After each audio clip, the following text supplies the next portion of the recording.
والصلاة والسلام على رسول الله. سبحان الله وبحمده عدد خلقه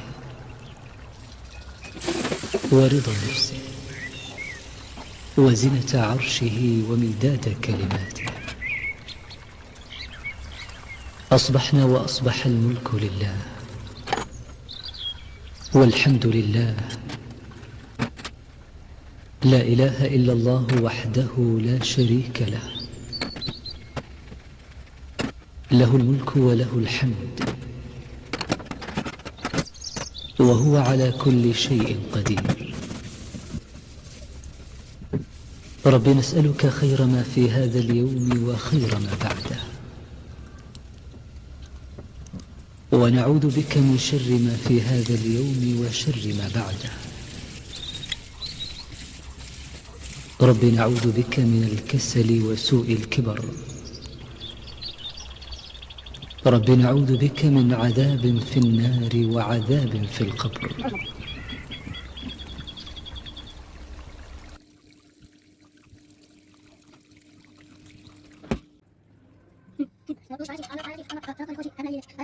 السلام عليكم ورحمة الله. ازيكم يا حبيبي؟ عاملين ايه؟ يا رب تكونوا بخير. النهارده يوم جديد وفيديو جديد. فيديو النهارده بقى روتين كده بدأناه بعد الظهر كده في المطبخ. دخلنا عملنا الغدا ونعمل الغدا مع بعض النهارده. طبعا انتوا عارفين الجو اليومين دول حر، فالواحد مش حابب ان هو يقف في المطبخ ويعمل طبيخ وكده. عامة الولاد يعني هم اللي مش حابين ان هم ياكلوا الاكل اللي هو الطبيخ المسبك ده، عايزين حاجات خفيفه كده، وبدل ما نشتريها من بره نعملها في البيت.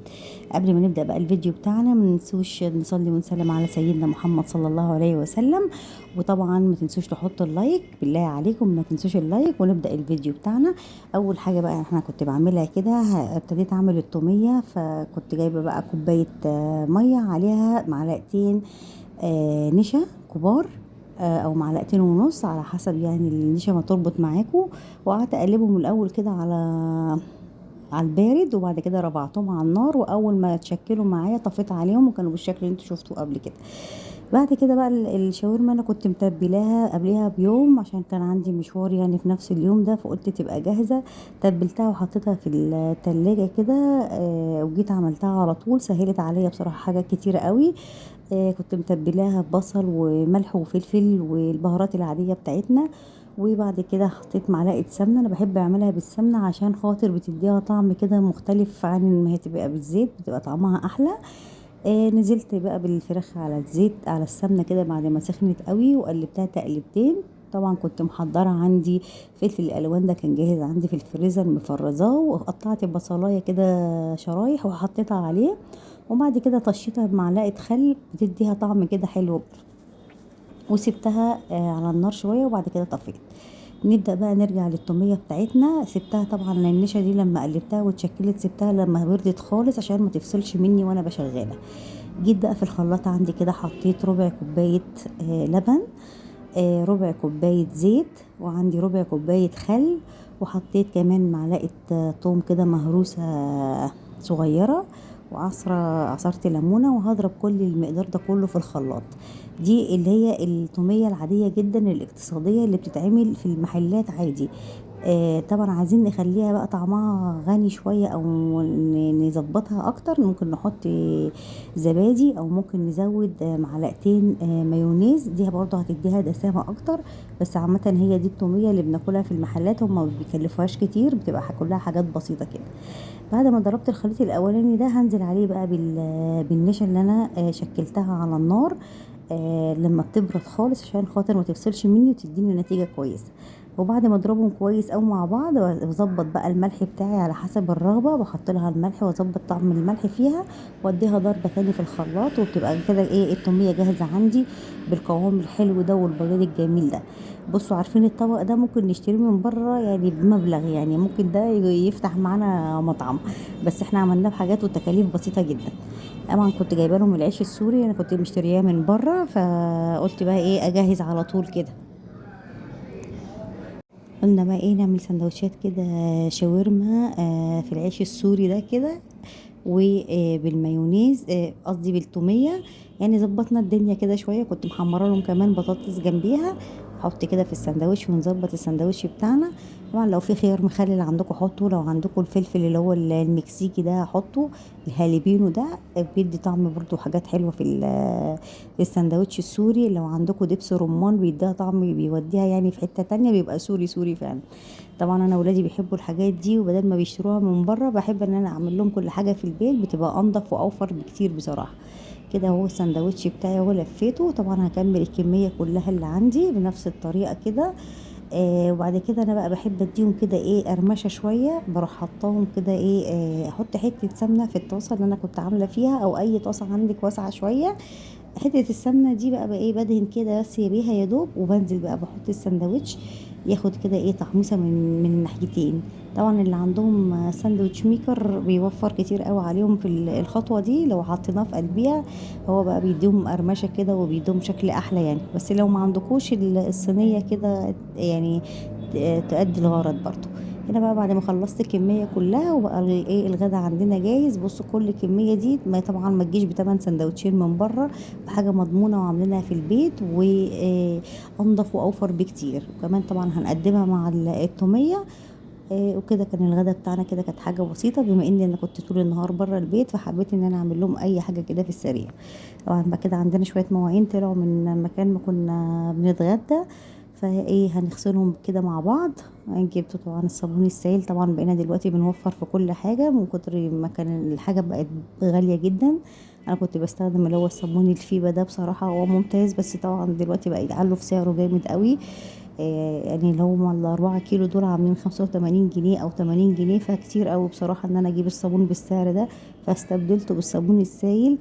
برضو يعني الواحد بيجيب كده نوعية صابون كويسة قريبة للفيبا، وبس بسعر طبعا مختلف خالص عن سعر الفيبا يعني. تقريبا كيلو الفيبا ده الصابون السائل في الفيبا واقف مش عارفة بحاجة وعشرين تقريبا يعني، عشان خاطر كده كتير. فكتير قوي ان انا اجيب صابون بالسعر ده، فالواحد بيحاول يوفر بقدر الامكان. مش عيب يعني لما تستبدلي حاجه بحاجه في ظل الظروف اللي احنا فيها. الجيركن ده انا اول ما ابتديت اجيبه، اول ما كنت متجوزه يعني، كان الجيركن ده عامل مش عارفه كان ب16 جنيه ولا ايه يعني، او حاجه كده، حاجات بسيطه يعني. لكن دلوقتي بصراحه فضلوا يغلوا فيه جامد يعني. فمش عارفه ليه الغلا ده كله يعني. فربنا يصلح الحال، واحنا بنستبدل بالحاجة اللي توفر. طبعا الكيس هنا مش هرميه، هاخد اللي فيه برضو اللي هو اللي جوه ده هيستفاد بيه. بصوا ما ترموش حاجة اليومين دول، ما فيش حد بيرمي حاجة، كل حاجة بتنفعنا. اديني خدت كده مصمصته بشوية مية وحطيته في قلب اغسل بيه المواعين. والله غسل لي المواعين يعني بدل ما كان الكيس يترمي. بس هنبتدي بقى كده ايه في غسيل المواعين مع بعض. هزود بس حبة كده تاني من الصابون، ونغسل بقى المواعين مع بعضينا كده. طبعا بحب اشكر الناس الحلوه اللي معايا في القناه، وبشكركم جدا على تفاعلكم على الفيديو اللي فات بصراحه يعني. اول مره من فتره كبيره قوي ان الفيديو بتاعي يوصل للمشاهدات دي والعدد اللايكات ده، يعني الف شكر ليكم. طبعا بخص بالشكر للسيده الفاضله حبيبه قلبي ام عبد الرحمن، هي برضو كنت معاها في الحفله بتاعتها وكسبتني على الفيديو مشاهدات، وهو ده اللي رفع لي الفيديو قوي كده. الف شكر ليها، والف شكر للناس الجديده اللي انضمت معايا في القناه، والناس الجميله اللي عندها ضمير وبتتعامل بمصداقيه، اللي بترد اللايك. شكرا ليكم والله يعني، انتوا فرحتوني الفيديو اللي فات ده. فعلا اول مره من فتره كبيره قوي الفيديو بتاعي يجيب المشاهدات دي. شكرا ليكم. وطبعا برحب بالناس الجديده اللي معايا في القناه، اهلا وسهلا بيكم، شرفتوني ونورتوني. يا رب ان شاء الله عيلتي كده تكبر بيكم اكتر واكتر، وربنا يكبر بخاطر اي حد بيخش يكتب لي كلمه حلوه في الكومنتات. يعني ربنا يكبر بخاطركم يا رب كده، زي ما انتم بتكبروا بخاطري وبتشجعوني ان انا استمر. ولو انت بقى لسه لغايه دلوقتي معايا، بالله عليكم ما تنسوش اللايك. كلنا قنوات وكلنا بنشاهد لبعض، وعارفين يعني ايه اهميه اللايك للفيديو. هو اللايك ده هو اللي بيرفع الفيديو، وان شاء الله كده يعني نتعامل بمصداقيه وصدق. وان شاء الله كلنا كده يعني، اللي بيتعامل مصداقيه والله ربنا بيكرمه يا جماعه، وربنا يكرمنا كلنا جميعا ويكبر قنواتنا. يعني احنا عايزين ايه غير ان احنا نساعد بعض يعني دي اقل حاجه ممكن نساعد بيها بعض، يعني اللي هي ان الواحد يحط لايك، يشاهد كده ويسيب الاعلانات شغاله. كل الحاجات دي للقنوات اللي بالذات اللي متفعله، لو سبتوا لها الاعلانات هو ده الربح بتاعها اللي هيخش على القناه. فنساعد بعضينا ونكبر بعض، عشان مفيش حد هيكبر يعني ما بخش كده اشوف نسبة المشاهدات، بلاقي ان الناس غير المشتركين اكتر من المشتركين. طب ليه؟ يعني لما احنا مشتركين كده كده والفيديو جايلك، فنتفاعل على الفيديوهات يا جماعة، بالله عليكم اتفاعلوا على الفيديوهات. انتوا عارفين كلنا تعبانين في القنوات دي، وفي ناس حطت فلوس كتير قوي في القنوات بتاعتها دي، ولسه لغايه دلوقتي انا واحده من الناس صرفت على القناه دي كتير، ولسه لغايه دلوقتي انا ما دخلتش، يعني ما دخليش منها ولا مليم، يعني الحمد لله رب العالمين. فبالله عليكم نتفاعل عشان خاطر ربنا يكرمنا كلنا والله. والمعامله بالمثل، يعني كل حد، حتى والله لو حد ببقى عارفاهم يعني وما بيسيبوليش لايك، فبخش برضه. هو الواحد يتعامل، هي مساله ضمير يعني. الواحد يتعود ان هو يخش اول ما بفتح الفيديو استنى شويه بس كده يعدي الاعلان والبتاع، واروح حاطه اللايك واشاهد فيه شويه، حتى لو مش هشاهده كله، بس على الاقل اكون عديت بتاع 3 دقايق فيه. فده يعني اتمنى من الناس كلها لو عملت معايا كده، يعني ربنا يكرمكم، ورب ان شاء الله ربنا يوفق الجميع. بس هي دي كانت نقطة عايزة اقول لكم عليها. وبشكر طبعا الناس الحلوة اللي اتفاعلت معايا في الفيديو اللي فات، وربنا يكرمكم يا رب ويكبر بخاطركم زي ما جبرتم خاطري.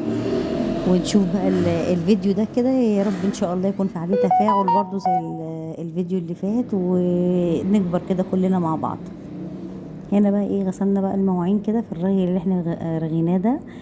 آه كانت حاجات يعني شويه بساط كده، ما فيش مواعين كتيره اليوم ده، اصلا انا كنت مقضيه كله وكان عندي مشاوير بره. اتمنى يا رب ان انتوا تدعوا لي دعوه حلوه كده، ان ربنا يصلح لي الحال والاحوال ويوفقني الى ما يحب ويرضى يا رب، ويختار لي الخير والصالح. دعوه حلوه كده لاختكم محتاجاها فعلا والله، ان ربنا يختار لي الخير ويوفقني في الخير يا رب، والطريق اللي انا ماشيه فيه يكون هو طريق الخير يا رب ليا. ادعوا لي دعوه حلوه من القلب كده، ولكم بالمثل يا رب. هنا بقى بنغسل بشطف الاطباق بتاعتي كده، وايه هنشيلها. كانت حاجات بسيطة يعني مش كتيرة، بس الفيديو طال مني شوية عشان خاطر ايه، قلت ايه لا اوريكم الروتين ايه الطبيعي لما بجري في الفيديوهات. في ناس تقول لي انت بتجري ليه في الفيديوهات كده؟ عايزين نشوف إيه؟ طب اهو مديني معاكم. بصوا بقى الطاسة مكان ما عملت فيها العيش حمصته، اتلسع جامدة يعني من جوه، سيبكم من بره ده، هي كده كده طاسة آلية يعني، بس الحتة اللي جوه دي هي اللي اتبهدلت قوي. فايه بقى قلت ادعكها كده. الليفة دي طبعا اللي هي منها فيها دي سلكة بليفة بصراحة جميلة، يعني الواحد ما بيستغناش عنها. في الغسيل المواعين حلوة، يعني بتوفر عليك السلك وبتوفر عليك حاجات كتيرة وبتنضف. يعني بصوا كانت الطاسة محروقة قوي، يا دوب بس دعكتها بيها كده راحت ايه نتفت.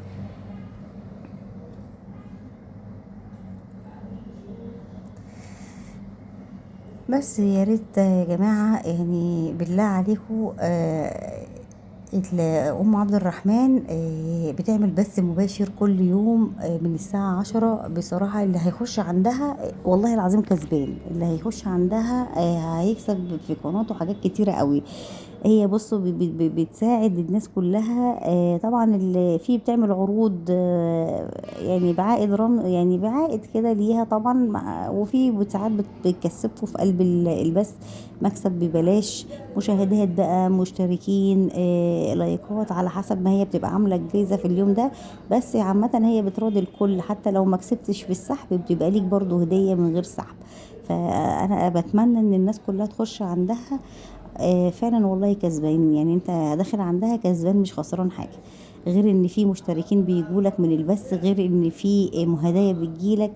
يعني كل حاجة هتلاقوها، يعني انت اذا كنتش كسبان من في السحب، كسبان من المشتركين اللي هيجولك، كسبان في اي حاجة تانية يعني. بس هي بصراحة بتحاول تراضي الجميع يعني، وربنا يعني يوفق الجميع ويجازيها خير على اللي هي بتعمله يعني. بس كده بقى خلصنا المواعين، ننزل بقى بالازايز نغسلها. انا بحب كده ايه الازايز اغسلها لوحديها كده في النظافه، عشان خاطر ايه ما تبقاش فيه ريحه زفاره، ما تبقاش فيه ريحه حاجه تيجي في قلبي. فبغسلها كده ونملى على طول بقى ايه من الحنفيه. ما عندناش فلتر هنا يا جماعه، بنملى من حنفيه المطبخ كده على طول. اتمنى ان انتوا تخشوا في الفيديوهات القديمه بتاعتي وتتفاعلوا عليها. وان شاء الله انا برد والله على طول من التعليقات. هو بس اعذروني ان انا ساعات بيبقى النت عندي مش مشحون فبتاخر شويه، بس اول ما بخش الاقي التعليقات بخش ارد عليها على طول. فيا ريت اللي يتفاعل عندي على الفيديوهات القديمه يسيب لي تعليق وانا هخش له ان شاء الله بامر الله من التعليق.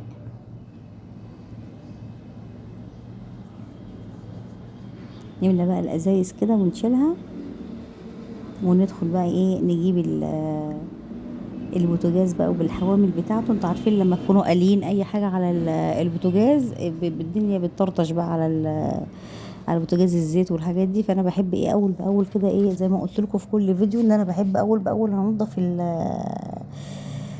البوتاجاز بالذات عشان خاطر الدهون ما تتراكمش عليه. فكده بقى هنجيب العيون بتاعه البوتاجاز والحاجه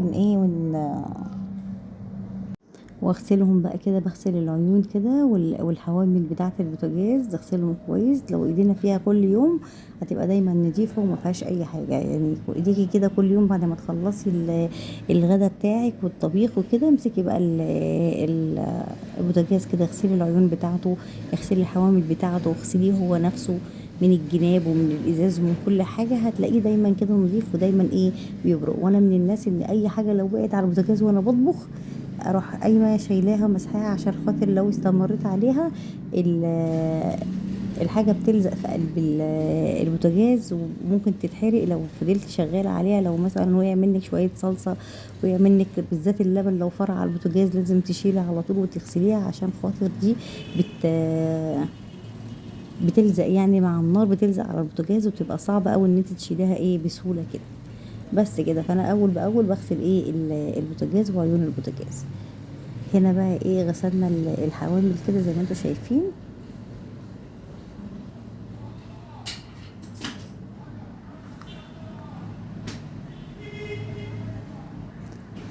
اشطفها بقى وبعد كده ايه نخش على البوتاجاز نفسه. وانت بقى لسه متابعاني لغايه دلوقتي ما تنسيش تكتبي في الكومنتات الصلاه والسلام على سيدنا محمد صلى الله عليه وسلم. وما تنسيش يا حلوه انت وهي تحطي لي اللايك بالله عليكم، ما تنسوش اللايك. ولو انت لسه جديده تشتركي معايا في القناه وتاخدي لك لفه كده في القناه ان شاء الله هتعجبك وتشتركي معانا في القناه. هنغسل بقى البوتاجاز كده غسله حلوه. كان في بس حد كده ايه كاتب تعليق بيقول للناس اللي هم بتوع القنوات بيقول قنوات الروتينات دي اكتر قنوات بيجي لها مشاهدات وتعليقات قصدي مشاهدات يعني، وهي دي القنوات اكتر قنوات بتتفاعل. والله يا جماعه القنوات دي مظلومه والله. مش كل قنوات الروتينات بيجي لها اللي هي المشاهدات العالية. يعني في بعض القنوات ربنا يصلح حالهم كده يا رب ويوفقهم بيجي لهم مشاهدات عالية. وفي برضه قنوات زي حالتنا كده لسه تحت النظر كده لسه قنوات مشاهداتها والله بطيئة. مش كل قنوات الروتين بتبقى ليها مشاهدات عالية، على الرغم ان قنوات الروتين دي من اصعب القنوات اللي ممكن تصور. يعني اصعب حاجة في الفيديوهات هي قنوات الروتين دي، ان انت محتاجة ان انت تاخدي الكاميرا او تاخدي الموبايل في الكادر بتاعه في كل حتة، تحركيه شمال ويمين عشان خاطر تصوري. لكن لو مثلا لو قناة طبخ او حاجة هي كاميرا ثابتة في مكانها وانت بتطبخي خلاص الوصفة اللي انت بتعمليها خلاص في نفس المكان. لكن قناة الروتين دي محتاجة مجهود اكتر والله، ان انت تجيبي الكاميرا شمال تجيبيها يمين. وبعدين غير كده وكده الناس اللي ما بتطلعش زي حالتي كده في الكاميرا، فانت محتاجة ان انت تداري روحك بقدر الامكان عشان خاطر ما تظهريش فيها. فبيبقى الموضوع صعب يعني مش سهل يعني. فبصراحة التصوير في القنوات الروتين ده بيبقى صعب جدا. فربنا يوفق الجميع يا رب يعني.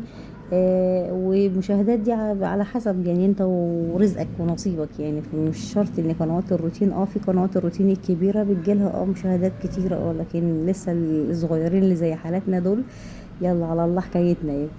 فربنا يوفق الجميع يعني. بس نكمل بقى كده. خلاص خلصنا البوتاجاز وغسلنا الحوض والدنيا بقت زي الفل كده زي ما انتم شايفين. انا بقى بحب اللحظه دي في المطبخ. هو اساسا ما بتستمرش كتير يا دوب بس كده 10 دقايق وتلاقي الدنيا التانية اتقلبت مواعين وحاجات كده. طبعا بقى كان اخر اليوم لازم بقى نشوف كده شويه غسيل، نحط غسله غسيل كده في الغساله عشان خاطر ما نكومش. فحطيت كده قلت اعمل دوره غسيل للهدوم بقى اللي كانوا لابسينها الولاد وكده وغيروا، فقلت احط دوره الغسيل تتغسل وبعد كده ايه نبقى ننشرها. وهنا بقى خلاص الفيديو بتاعنا النهارده كده، يا رب يكون يعجبكم ان شاء الله. اشوفكم على خير الفيديو الجاي، متنسوش بقى اللايك والشير وتشتركوا معايا في القناه. اشوفكم على خير وشكرا للمتابعه ومع السلامه حبايب قلبي. وقولوا لي ايه رايكم النهارده في الروتين بتاعنا في الفيديو، وايه اللي ممكن نطوره تاني في القناه. انا بحب استمع لرايكم قوي وباخد بيه بصراحه في الاعتبار يعني. اشوفكم على خير ان شاء الله في الفيديو الجاي. شكرا والسلام عليكم ورحمه الله.